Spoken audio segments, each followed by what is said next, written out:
자연은 보아도 보아도 질리지 않는 영원한 하나님의 극장이다 라는 말은 참 명언 중의 명언이라고 생각을 합니다. 그러나 자연 가운데 하나님의 형상을 따라 지음받은 사람들은 너무 귀한 존재입니다. 특별히 사람의 여러 가지 기능 가운데 머리에 연결되어 있는 기능만 생각해도 하나하나가 너무너무 신비롭습니다. 소위 말해서 이목구비의 기능들이 그렇지요. 소리를 들을 수 있는 귀, 어떤 얘기든지 다 듣고 어떤 음악도 듣고 이게 귀의 역할이라는 것이 얼마나 귀한지 모르고요. 눈이라고 하는 것이 그렇습니다. 무엇을 바라본다고 하는 것, 내가 저기를 봐야지 하면 순간적으로 초점이 다 맞춰지면서 거기를 바라보게 되어 있는, 그야말로 오토매틱이에요. 그냥 보겠다고 하면 보여지는 눈의 역할은 신비롭게 이루 말할 수 없지요. 입의 역할도 마찬가지 아닙니까? 음식을 먹는데 맛을 느끼면서 먹을 뿐만 아니라 또한 이 입을 통해서 자기 속에 있는 생각들을 말을 한다고 하는 것, 입의 기능이 얼마나 귀한지 몰라요. 그리고 코의 기능도 마찬가지입니다. 코는 숨을 쉬기도 하고 그리고 풀기도 하고 하지요. 근데 위치를 생각하면 얼마나 감사한지 몰라요. 코가 만약 이쪽에 와 있다고 하면 그야말로 온바란스가 되는 거지요. 모습이 얼마나 어색하겠어요.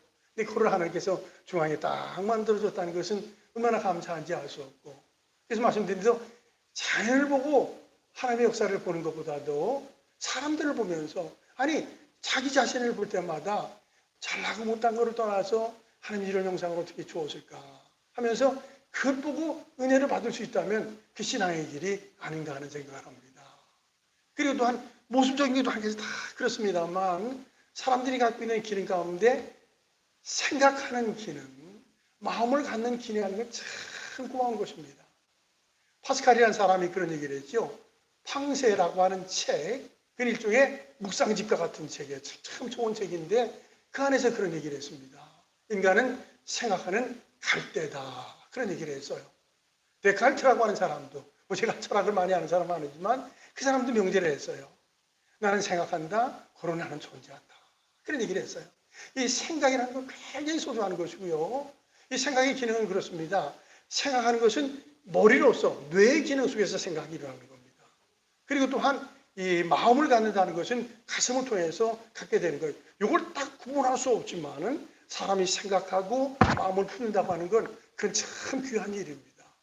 근데 이런 마음의 관리, 생각의 관리에 사실 이게 종교로 이어지게 되어 있어요. 특별히 불교와 같은 경우에는 아예 그 표현 자체가 마음의 종교라고 하는 얘기를 합니다. 마음을 어떻게 다스리냐 그런 얘기죠. 그래서 거기서 강조하는 것은 무욕, 욕심을 없애야 하는 거예요. 그래서 물질적인 욕심이라든지 명예적인 욕심이라든지 혹은 이성적인 욕심이라든지 욕심을 다 없애가는 건 무심의 세계를 자꾸 걸어가는 것이고, 그렇게 가다 보면 어느 정도 도의 경지에 이르게 되고 도의 경지에 이르러서 해탈의 경지를 이르게 되고, 그래서 그 한 사람 한 사람이 부처가 된다, 그런 얘기를 해요. 그래서 마음 관리는 굉장히 실질적으로 소중한 것입니다. 또 알라를 믿는 사람들 마찬가지입니다. 모세님 같은 경우에도 이게 마음의 관리를 굉장히 소중하게 여겨요. 특별히 그들이 호란경을 강조하는 것은 이루 말할 수 없고요. 그리고 그들은 마음을 쭉 메카 쪽으로 향하기 위해서 하루에 5번씩 기도를 시키니까요. 이거 참 얼마나 어려운 일이겠어요. 하루에 5번씩 의무로 기도하는 거예요. 그리고 늘상은 아니지만 라마단이라는 기간이 있는데 그것이 한 달 정도 되는 겁니다. 그러면 한 달 내내 그들이 금식을 해요. 물론 그 금식은 하루 종일 금식하는 것이 아니라 해가 있는 동안은 음식을 못 먹습니다. 그렇게 하기를 32일 동안 지속하는 거예요. 그러면서 그때마다 금식하고 메카를 향해서 기도하고 그 일을 쭉 진행을 합니다. 그리고 그들 마음 가운데 항상 품고 있는 것이 뭔가 하면은 알라를 위해서 생명을 바치는 것은 그 영광주의 영광이다. 그걸 계속해서 심는 거예요. 알라를 위해서 순교하는 것이죠. 그거는 영광주의 영광이라는 것을 마음에 쭉 심습니다. 그래가지고 어떤 기회가 있으면은 알라를 위해서 죽어요. 죽으면은 사람들이 그를 영으로 추대를 합니다. 그 마음에 쭉 그것들을 가지고 있다가 그것이 발산되는 거예요. 자, 그런데 기독교 신앙 안에서도 마음은 아주 소중합니다. 마음 관리가 소중한 거예요. 물론 기독교 신앙은 마음의 종교는 아닙니다. 그러나 일단 예수님을 구주로 믿어서 구원받은 하나님의 자녀가 마음을 지킨다는 것, 마음을 관리한다는 것 굉장히 소중한 것이고, 이 마음, 이 생각을 잘 관리해야만 성화의 경지에 쭉쭉 이루어가야 됩니다. 오늘 여기 빌립보서 3장, 2장 말씀을 같이 나눴지요. 너희 안에 이 마음을 품으라. 곧 그리스도 예수의 마음이니. 같이 한번 더 하자. 너희 안에 이 마음을 품으라. 곧 그리스도 예수의 마음이니. 신앙의 바른 글을 걸어가는 거예요. 우리 마음 가운데 예수님의 마음을 품고 살아가는 것입니다.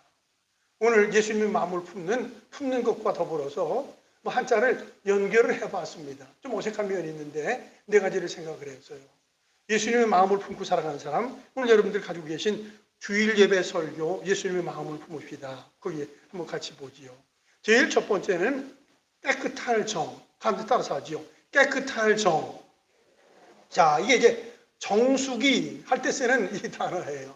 물을 깨끗하게 한다 해서 이 깨끗할 정자를 쓰는 겁니다. 그러니까 예수님 마음에 모시는 사람들은 일단 깨끗해진 사람이고 또 깨끗해져 가는 것입니다. 깨끗해지는 거예요. 다시 말씀드리지만 기독교 신앙은 마음의 종교는 아니고요. 그리고 종종 뭐 작은 예수가 된다 그런 얘기를 하는데 그것만은 아니라고 생각을 해요. 신앙인들은 예수님을 내 마음에 구주로 영접하고 예수님 모시고 살아가면서 그야말로 깨끗해졌고 깨끗함으로 나아가는 것입니다. 성경에 보면 인간에 대해서 얘기를 구약에서도 신약에서 얘기합니다. 똑같아요. 구약에서 말하는 것처럼 구약에서는 예레미야 9장 17장 9절의 말씀이지요. 만물보다 심히 부패하고 거짓된 것이 마음이다. 그런 말을 했어요. 온 우주 만물 가운데 가장 심히 부패하고 거짓된 것이 사람이다. 그런 정의를 합니다. 그 신약에 와서도 마찬가지요. 의인은 없나니 하나도 없다. 모든 사람이 죄를 범하였으면 하나님의 영광에 이룰 수 없다고 말하고 있습니다. 다 부정한 거예요. 깨끗하지 못한 것입니다. 그래서 구약시대에 보면은 사람들이 하나님 앞에 나갈 때 거룩하신 하나님 앞에 나갈 때 죄를 가지고 나갈 수가 없는 것입니다. 그래서 나갈 때마다 뭐를 가지고 나가면 죄의 물을 가지고 나가요. 이게 사실은 제사 드릴 제자를 가지고 있는데 그건 또 다른 말로 죄에 해결하는 죄물도 되어야 됩니다. 가지고 나가면은 사람이 여기 있고 재물이 여기 오면은 저 제사장이 안수하지요. 이 사람 머리 위에다가 안수를 하고 이 재물에다가 안수를 해요. 이 사람이 하나님 앞에 나가려고 했는데 이 사람 죄가 있어요. 이 사람의 죄를 이 재물에게 전가시켜서 이게 죽음으로 하려면 이 사람의 죄를 처리해 주시고 그래서 거룩한 모습으로 깨끗하게 하나님 앞에 나갈 수 있게 하시오. 그리고 이 재물을 죽이면서 하나님 앞에 나갈 수 있는 길을 열어주십니다. 그것이 제사 드리는 일입니다. 놀라운 것은 예수님이 오신 것은 신비로운 놀라운 일인데 예수님이 오셔서 히브리서 말하는 대로 그거예요. 단번에 영원한 속죄를 이루십니다. 같이 한번 따라합시다. 단번에 영원한 속죄를 이루시다. 자, 이게 신비로운 것인데 예수님이 십자가에서 운명하시는 그 순간에 여러 가지 기적이 있어요. 근데 기적 가운데 휘장이 위로부터 아래까지 쫙 열려지면서 새롭고 산 길이 열려집니다. 그래서 누구든지 아버지 앞에 나갈 수 있는 길이 열리는 놀라운 일들이 일어나요. 그것이 바로 새롭고 산 길입니다. 그래서 예수님의 십자가의 보혈의 공로를 심리고 하나님 앞에 나아가는 것. 그것이 신앙, 그것이 믿음이고 거기에 깨끗해지는 거예요. 우리가 자주 부르는 찬송가 252장에 보면 나의 죄를 씻기는 예수의 피밖에 없네. 다시 정케 하기도 예수의 피밖에 없네. 예수의 흘린 피 날 비게 하오니 귀하고 귀하다. 예수의 피밖에 없네. 예수님의 피가 우리를 정하게 하신다는 거예요. 깨끗하게 하신다는 거예요. 예수님의 십자가의 보혈의 공로를 의지하고 나아가는 새롭고 산 길이 열려진 것이 얼마나 감사한지 알 수 없습니다. 예수님께서 마태복음 5장에 산상수훈 팔복을 말씀하시면서 그런 말씀하셨지요. 심령이 깨끗한 자는, 마음이 청결한 자는 하나님을 볼 것이다. 그런 말씀을 했어요. 이 마음이 예수님의 은혜로 다 사죄의 은혜를 받고 깨끗해지고 그렇게 하면은 하나님이 보여지는 놀라운 일들. 이건 어떤 형상적인 게 아닙니다. 하나님이 늘상 느껴지고 경험되는 놀라운 일이 있습니다. 오늘도 그래요. 예수님의 십자가의 보혈로 죄를 다 씻고 깨끗하게 살아가면 하나님이 하시는 일들이 보여지는 놀라운 일들이 일어나게 되어 있습니다. 또 놀라운 것은 사실은 성경이 우리를 새롭게 만들지만 새로운 마음을 가지고 하나님의 말씀을 대하면 하나님의 말씀이 보여지는 놀라운 일이죠. 성경은 참 신비로운 책입니다. 마음에 깨끗한 마음을 가지고 하나님의 말씀을 대하고 읽어지기 시작을 하면 그 말씀 속에서 깨달아지는 것들이 얼마나 많은지 이루 말할 수 없어요. 종종 그런 말씀을 드리잖아요. 주석이라는 책이 있는데 주석은 성경을 이해하기 위해서 도움을 주기 위해서 쓴 책입니다. 근데 사실은 자기가 철저하게 잘못을 회개하고 눈물을 흘리고 나서 성경을 보면 주석에서 다루지 않는 수많은 것들이 그 안에서 깨달아지는 눈물의 주석 이런 표현을 해보는 것인데 그래요. 심령이 깨끗해진 가운데서 성경을 읽을 때 성경의 진미들이 막 발견되는 놀라운 일이 일어납니다. 다시 말해서 예수님의 마음을 품고 산다고 하는 것은 정결하게 깨끗하게 쓰고 나가는 것입니다. 두 번째는 예수님의 마음을 품고 산다고 하는 것은 우리 이 말씀 가운데 두 번째 한문을 기록했지요. 바를 정, 같이 한번 따라합시다. 바를 정. 그래, 아주 이건 많이 익숙한 단어 아닙니까? 바르게 산다는 거예요. 이게 하나님과 의로운 관계라고 얘기할 수도 있고요. 그리고 하나님의 의로운 관계를 맺기 시작을 하면 인생이 바르게 됩니다. 창세기 3장의 사건은 어떤 설화적인 사건이 아닙니다. 그건 역사적인 사실로 신화가 되어질 때 이 복음의 길을 걸어갈 수 있습니다. 자, 하나님께서 최초 인류 아담과 하와를 만들어주지 않습니까? 그리고 그와 더불어서 하나님께서 에덴 동산에서 살아요. 아담과 하와가 에덴 동산에서 살아갑니다. 에덴 동산에 어떤 진지를 안 모르겠어요. 그러나 어쨌든 선망의 대상이지요. 에덴 동산 같다. 에덴 동산 같다. 그건 참 좋은 곳입니다. 거기에 무슨 과일이 있고 먹을 것이 있어 그래서 좋은 것이 아니라 정말로 좋은 것은 하나님께서 그들과 함께하는 그거예요. 그러니 그렇게 좋은 겁니다. 자, 그런데 이게 실제적이지요. 아담이 사탄의 유혹을 받으면서 선악을 알게 하는 과일을 따먹습니다. 죄를 범합니다. 죄가 딱 들어오면서 그야말로 낙원이 파괴가 되어버려요. 그야말로 낙원을 잃어버리는 일들이 일어납니다. 그러면서 하나님을 피합니다. 하나님을 숨습니다. 참 불안 속에 그 공포 속에 그렇게 살아갑니다. 참 비극적인 것이죠. 그래서 그 인간의 그 비극적인 사건을 해결하기 위해서 예수님이 이 땅에 오신 것입니다. 그리고 오셔서 십자가에 피 흘려 돌아가심으로 말미암아 죄의 문제를 해결하고 그리고 그 신앙을 간 사람들은 하나님의 정상적인 바를 정자를 가지면서 살아갈 수 있는 길을 열어주십니다. 이게 은혜요. 이게 복된 길을 걸어가는 놀라운 일이지요. 그리고 하나님과 정상적인 관계를 맺어가는 사람은 영적인 깊이를 더하기 위해서 그야말로 바른 삶을 살아가는 것입니다. 그것을 말해서 정직이라 그렇게 표현할 수 있습니다.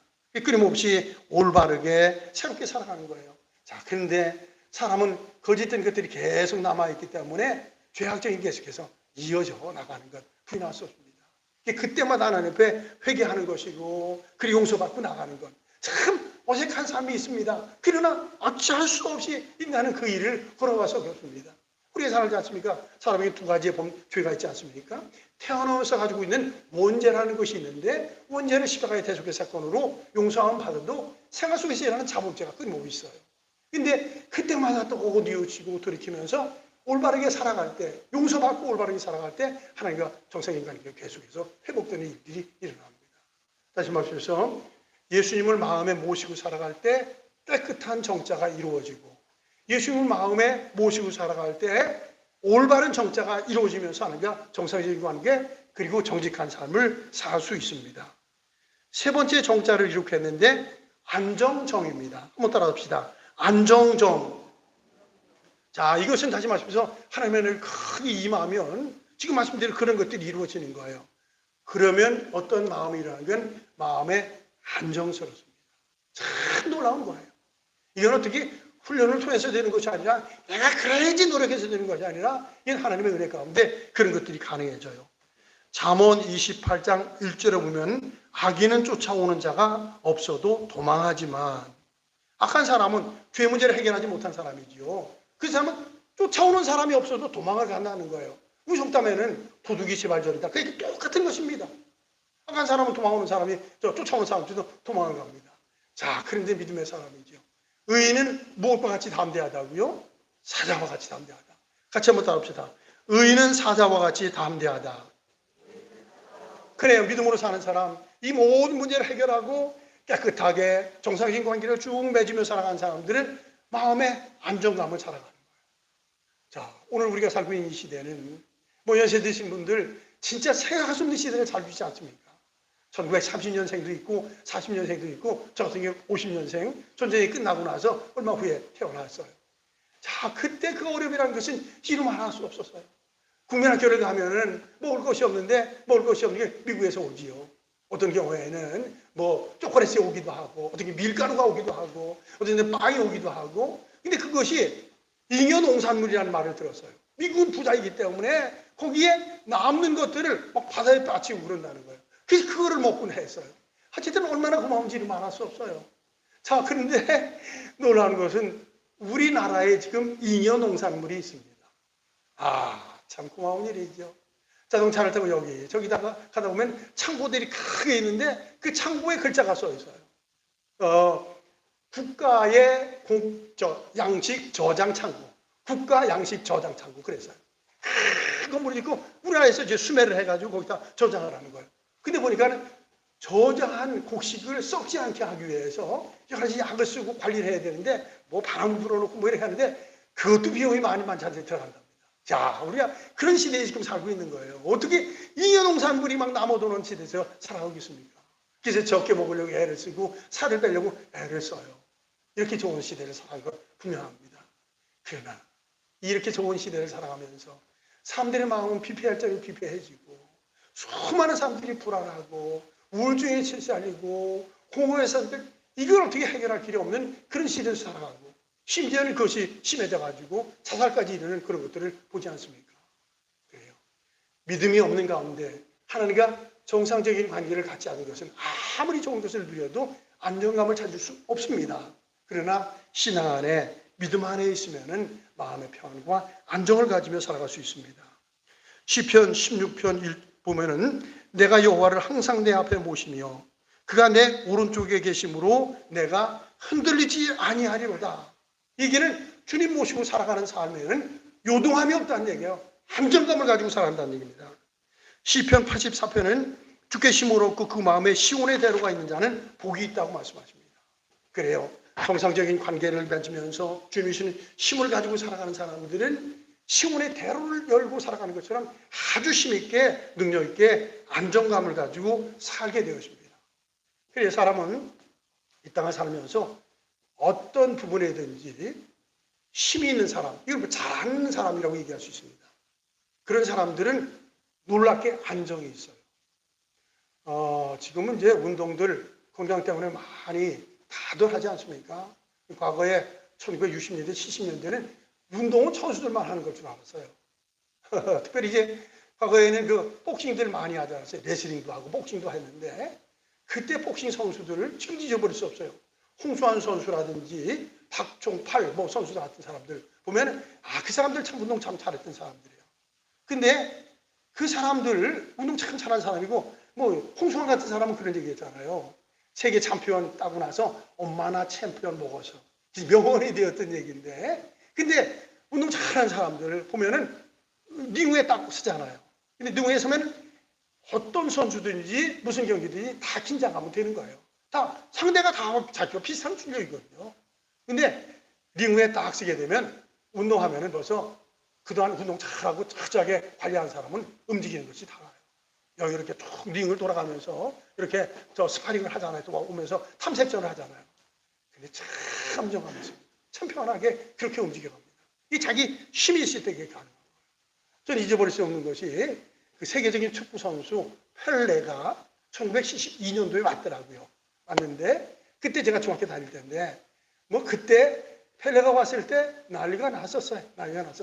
선운동장에서 시합을 하는데 뭐 거기 시골에서 거기까지 갈 수는 없지요. 근데 그때 텔레비전에 있어서 텔레비전 봤어요. 자, 봤는데 펠레가 운동장에서 딱 치는데 지금도 잃어볼 수가 없어. 막 나르는 사람 같아. 그래서 참 편안하게 안정스럽게 얼마나 운동을 이끌어가는지 그걸 잃어버릴 수가 없어. 지금 말씀드리려고 하는 게 그거예요. 어떤 면이든지 앞서가는 사람들은 놀라운 안정감이 있습니다. 차분함이 있습니다. 이건 매사가 다 그래요. 공부를 잘하는 학생들도 안정감이 있고 신앙에는 말할 것 없습니다. 하나님의 은혜가 있으면 마음에 참 편안이 있고 아주 차분해지고 안정됩니다. 베드로의 삶은 3단계로 구분이 된다고 생각을 합니다. 베드로 같은 경우에는 베드로의 삶이 3단계 구분하면 먼저는 복음서에 나타나는 베드로의 모습, 두 번째는 사도행전에 나타나는 베드로의 모습, 세 번째는 공동서신 베드로서지요. 베드로에서 나타나는 베드로의 모습이 상당히 차이점이 있습니다. 복음서에 나타나는 베드로의 모습을 보면 물론 그 위대한 고백, 마태복음 16장 16절 고백을 하지 않습니까? 주는 그리스도시요 살아계신 하나님의 아들입니다 라는 고백을 하지요. 근데 그 고백을 하고 나서는 예수님이 그렇게 칭찬하지 않습니까? 화요나 시모나 내가 보기에 거다. 이것을 내게 알게 하니는 하늘에 계신 하나님이다. 사람이 알게 하는 것이 아니다. 그런 큰 칭찬을 합니다. 근데 그는 이건 고백을 했지만은 복음서에 나타나는 베드로의 모습은 온전하지 못해요. 그렇게 들쭉날쭉 이렇게 안정감이 없는 그 모습이 여실하게 보여집니다. 베드로의 모습이. 근데 사도행전으로 떡 넘어가면서 달라져요.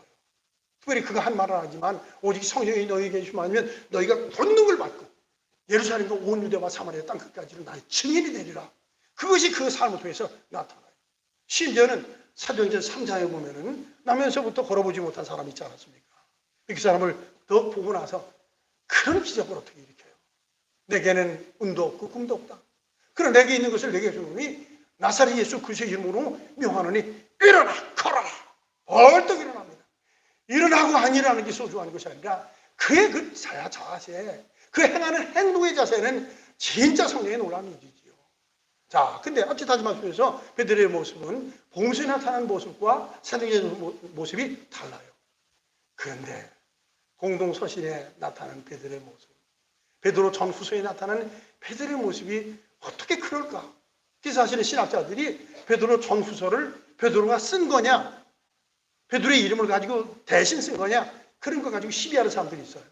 그걸 가지고 뭘 시비하나? 베드로의 이름이 썼고 베드로가 한 거지요. 그 성령의 감동 속에서 그거를 기록한 겁니다. 그러면 그분이 쓴 그 글을 보면 얼마나 좋은지 몰라요.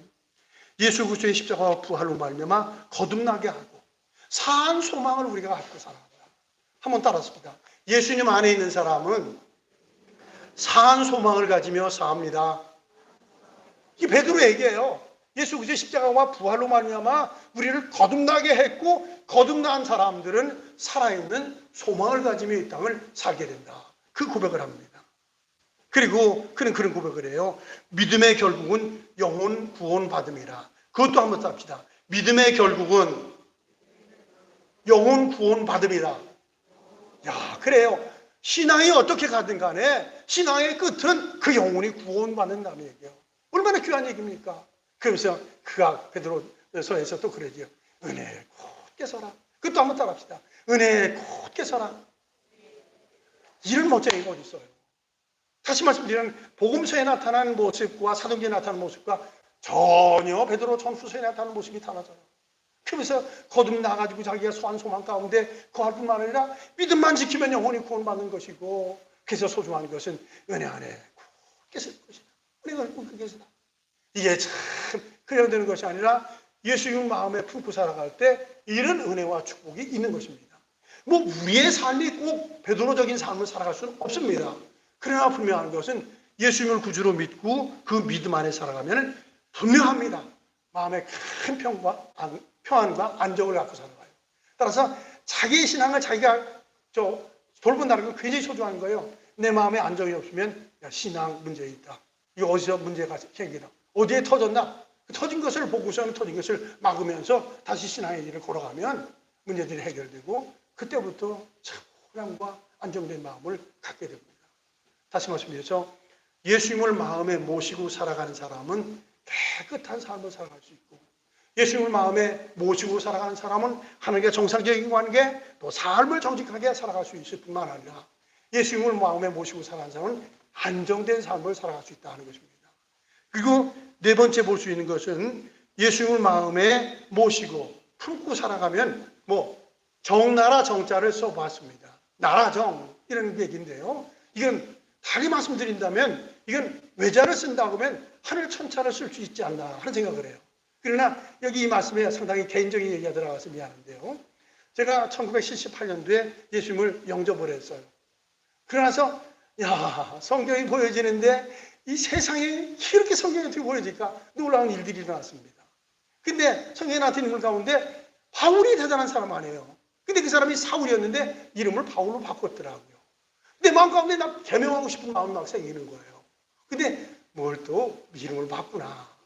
그리고 이름을 제가 스스로다가 마음속으로 바꿔본 거예요. 제 이름을 아버지가 태영, 클태자, 나라영, 영화라고 영자 이렇게 정해졌고, 그리고 성은 뭐 타고나는 건 아니에요. 정나라 정자. 그래가지고 타고난 거예요. 그래서 제 마음을 바꾼 거예요. 그래, 세상의 큰 영화를 누리는 것보다도 하나님 나라의 큰 영화를 누리면서 살아야 되겠다. 그리고 그 영광을 전하면서 살아야지. 그리고 내 마음에 그런 변화를 가졌습니다. 뭐 그렇게 완전히 변화는 안 됐지만 어쨌든 그것이 제 끊임없는 소망입니다. 그래요. 믿음을 가진 사람은 이 나라를 사랑합니다. 이 세상을 사랑합니다. 그러나 우리의 소망은 영원한 하나님 나라 천국입니다. 그 소망을 가지고 살아가는 거예요. 자, 복음서에 보면은 복음서 앞부분에 다 똑같이 나와요. 마태, 마가, 누가, 요한, 공화복음 다 똑같이 나오는데 예수님이 신문 받은 과정이 나옵니다. 신문 받은 과정인데 하여튼 대제사장들이 그렇게 고통을 주고 있고 종교인들이 무서운 사람들이에요. 거기에 헤롯도 덩달아서 난리를 피고 있고, 그러나 그 사람들은 사실은 난리법석을 피는데 그 사람들에게는 저 사형에 처할 권한이 없었던 거예요. 결정적인 역할은 빌라도가 가지고 있는 거죠. 이 빌라도가 뭐 난리법석을 피는 게 그 가운데 중심이었습니다. 그 예수님을 만나게 됩니다. 그 예수님에게 사정하는 사정을 해요. 나는 너를 살릴 권한도 있고 죽일 권한도 있다. 나한테 한마디 하면 내가 얼마든지 살려줄 수 있는데 나한테 뭔가 좀 얘기를 해라. 그런 얘기를 하죠. 그때 예수님께서 한마디를 딱 잘라보는 거예요. 내 나라는 여기에 있지 않다. 같이 한번 더 해보자. 내 나라는 여기에 있는 것이 아니다. 이 얘기는 하나님 나라에 있다고 하는 사실입니다. 따라서 이 나라는 지나가는 것이 하나님 나라에 가게 되는데 뭘 거기서 이렇게 저렇게 할 게 뭐 있어요. 이 신앙 안에서 그것이 가능한 거예요. 바울 얘기 다시 하게 되는데 바울은 참 타고난 사람이죠.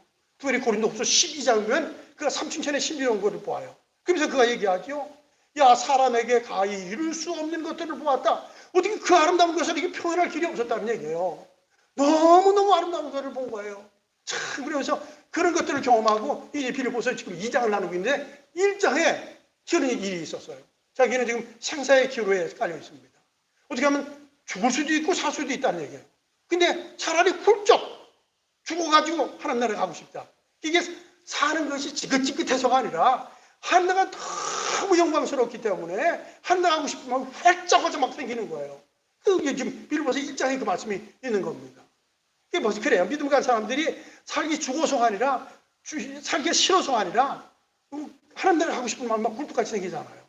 근데 이것은 늘은 아니겠지만 한두 번 반드시 있습니다. 누구나. 이걸 성령의 충만이라고 하는데 아주 생생한 믿음의 근본을 딱 경험할 때 이런 일들이 있습니다. 자, 그러면서 하는 말은 내가 살아있어야 필요가 있다는 거예요. 나는 살기로 확신합니다. 그것은 내가 가지고 있는 사명을 감당하기 위해서 나는 여기서 살아 움직인다 하는 얘기를 하고 있습니다. 자, 그것이 믿음의 본질을 갖고 살아가는 삶의 자세입니다. 그러면서 여기 빌립보서 그 말씀을 쭉 이어집니다. 3장 25절은 우리의 시민권은 하늘에 있는지라. 거기로서 구원하는 자 주 예수 그리스도를 기다린다. 그런 말을 하고 있습니다. 한번 따라합시다. 우리의 시민권도 하늘에 있습니다. 할렐루야. 이것이 신앙이지요. 신앙이에요. 믿음으로 가질 때 그래, 이 땅은 살죠. 그럼 언젠간 떠납니다. 떠나면 그냥 가는 것이 아니라 하나님 나라 가게 되는 그것입니다. 따라서 예수님을 마음에 모시고 살아갈 때 이 세상 나라를 보는 것이 아니라 하나님의 나라의 영원한 소망을 가지고 살아가는. 그래서 한문을 바꾼다고 하면 나라 장소를 써본 것이지만은 하늘 천자가 단어가 달라서 그렇지 하늘 천에 대한 소망을 가지고 살아가는 것이다. 신앙이 있으면 이것이 가능한 것입니다. 그러면서 앞으로 주어지는 것이 다 연결이 되어요. 예수님 안에서 깨끗해지는 놀라운 역사. 예수님 안에서 하나님과 정상적인 관계를 맺어지고 정직한 삶이 또 사라집니다. 크게 놀라운 것은 우리 마음 가운데 참 편안한 마음과 안정된 마음을 갖고 살아가는 거예요. 그것이 은혜요, 복입니다. 어쨌든 우리가 인생을 살아가면서 예수님 마음에 모시고 살아가서 주님의 마음을 품고 살아가서 이 은혜를 같이 누리고 사는 은혜와 복이 있기를 축원합니다.